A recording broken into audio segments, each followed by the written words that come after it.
উপস্থিত সম্মানিত সুধীবৃন্দ, এতক্ষণ আমরা দীর্ঘ একটা সময় পার করছি।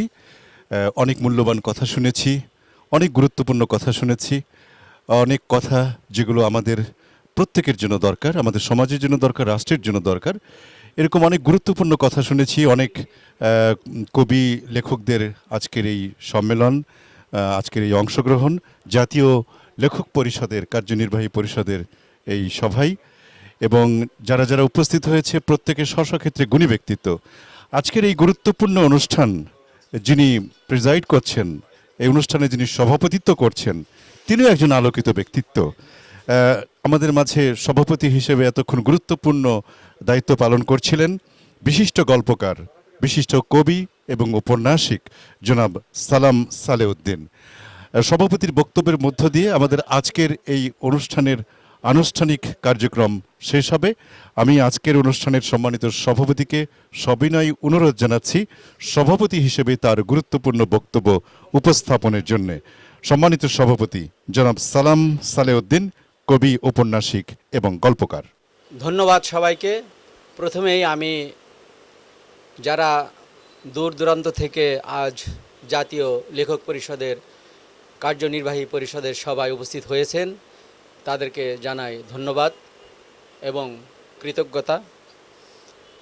আজ জাতীয় লেখক পরিষদ একটি ভিন্নধর্মী আয়োজন করেছেন। সেই আয়োজনের চিন্তা, পরিকল্পনা এবং কৃতিত্ব জাতীয় লেখক পরিষদের সাধারণ সম্পাদক কবি শাহজাহান আবদালীর। আজ কার্যনির্বাহী পরিষদের যা হয় তা সাধারণত আগামীতে কি কাজ হবে, অতীতে কি হয়েছে, সংগঠন কিভাবে চলবে, সেই বর্ণনাই আমরা সাধারণত পাই।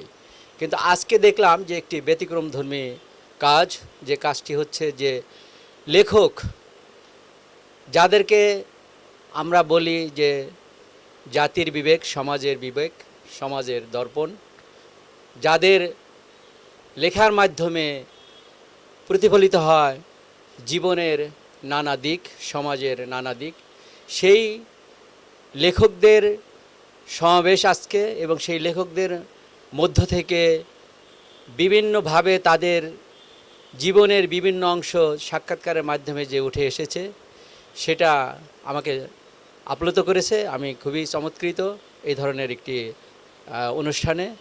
এবং আমরা দেখতে পেলাম যে, বা শুনতে পেলাম, এখানে যারা যারা বক্তৃতা দিয়েছেন, সাক্ষাৎকার দিয়েছেন, তারা প্রত্যেকেই কিভাবে লেখক হয়ে উঠেছেন তারই বর্ণনা দিয়েছেন। কেউ সংক্ষিপ্তভাবে বলেছেন, কেউ বিশদভাবে বলার চেষ্টা করেছেন।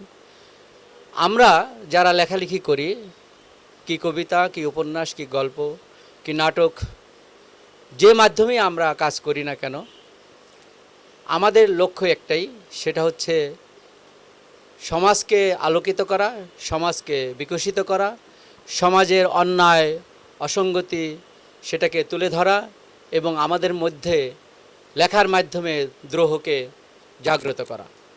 এই যে দ্রোহ বা বিদ্রোহের কথা যে বলছি, এই দ্রোহ বা বিদ্রোহের আমাদের যে উজ্জ্বল প্রতীক তিনি কাজী নজরুল ইসলাম।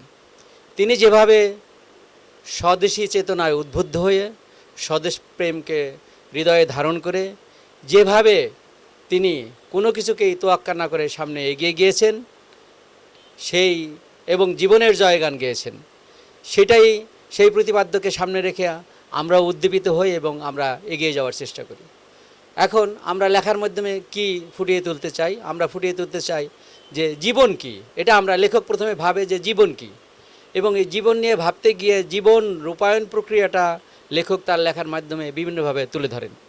এবং আমিও ব্যক্তিগতভাবে যতদিন লেখালেখি করছি আমি জীবনের কাছে যাওয়ার চেষ্টা করছি, জীবন কি উপলব্ধি করার চেষ্টা করছি।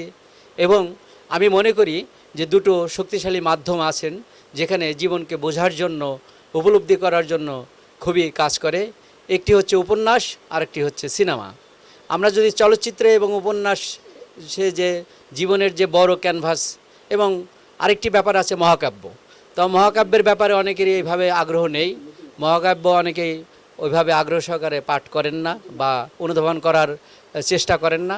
তবে সিনেমা আমরা সবাই দেখি, উপন্যাস আমরা কম বেশি পড়েছি, এবং সেখানে জীবন রূপায়ণ প্রক্রিয়া, জীবনকে তুলে ধরার যে লেখকের সফল চেষ্টা, সেটা আমি অনেক পৃথিবীর বিখ্যাত উপন্যাসে আমি আপ্লুত হয়েছি, পৃথিবীর অনেক বিখ্যাত সিনেমায়ও আমি আপ্লুত হয়েছি, এবং আমার মনে হয়েছে যে আমি জীবনের কাছাকাছি পৌঁছে গেছি, এই হয়তো জীবনকে স্পর্শ করব, কিন্তু দেখা যাচ্ছে না, আমি স্পর্শ করতে পারছি না, জীবনের কাছে যেতে পারছি না। জীবন এমনই, এবং এই জীবন রূপায়ণ প্রক্রিয়াটাই লেখক সারা জীবন চেষ্টা করে তার লেখার মাধ্যমে কিভাবে সে জীবনকে ছুঁয়ে দেখবে, চেনে দেখবে, এবং জীবনকে স্পর্শ করবে এবং জীবনের কাছাকাছি থাকবে। আমরা মাঝে মধ্যে বলে থাকি যে এই লেখকের লেখায় জীবনবোধের গভীরতা অনেক। জীবনবোধের গভীরতা বলতে আমি এই জিনিসটাকে এতক্ষণ বললাম যে জীবন বোধকে লাইফ ফিলিংস, তার সাথে হার্ট ফিলিংসে থাকতে পারে, লাভ ফিলিংসে থাকতে পারে, রিয়েলিটি ফিলিংসে থাকতে পারে, অনেক কিছুই থাকতে পারে।